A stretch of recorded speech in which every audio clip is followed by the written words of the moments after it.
Two horses and a debutante. Priscilla was a little innocent girl of 17, but she didn't mind, not Priscilla, because she was coming out in society the next day. And did she come out right at the Ritz? Her mother, being Southern, received her guests with smilax in one hand and waffle irons in the other. At the party, she met an old horseman called Peter Partway, one of the Virginia horsemen. He said, "Brazil, I think a little ride in the park after this terrific party will do you a lot of good." She said, all right. She was only a debutante.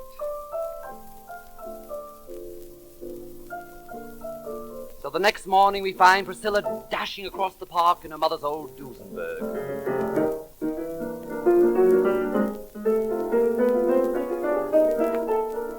Where she eventually arrived at the Academy of Horses. Now, Peter had never seen Priscilla look so ravishing. Of course, he'd only met her just the night before. He said, "I think you're going to love your little ride this morning." But alas, she'd never been on or off a horse before, and all the horses knew it and began neighing in anticipation. You know, horses really anticipate, but they hardly call it that among themselves.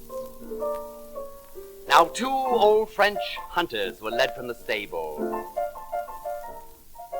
One was called Napoleon because he'd been so good in his youth, and the other was called Lafayette because he was an old chestnut. So Priscilla chose Lafayette, showing you can never tell what a debutante will do with a horse.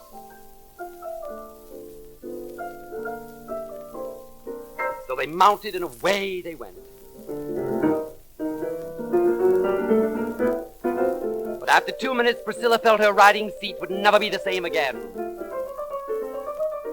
She began to think of all the lovely things she'd known in her life. Her mother, her little deaf sister Fanny who'd never heard a joke, the stag line at the Ritz, her moth plane that always came down. The harder she pulled on the reins, the faster Lafayette went. He was that kind of a horse. Finally, she couldn't stand it any longer, so she threw her arms around his neck. But he was French, so he ran away.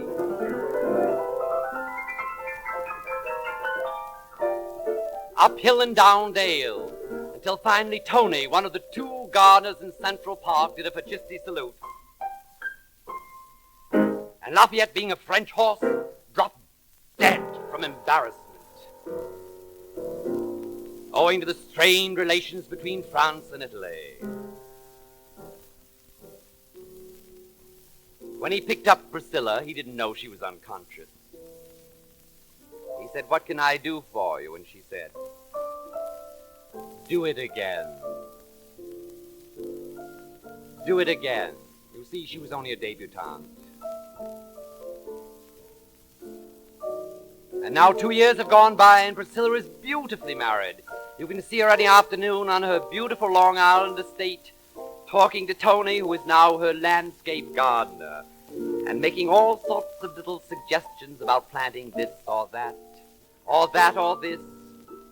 And as they climb under a holly bush in May to gather berries for the coming Christmas, she said, "Tony, speaking of those days in the park, isn't it funny what a difference a horse can make to everything in life?"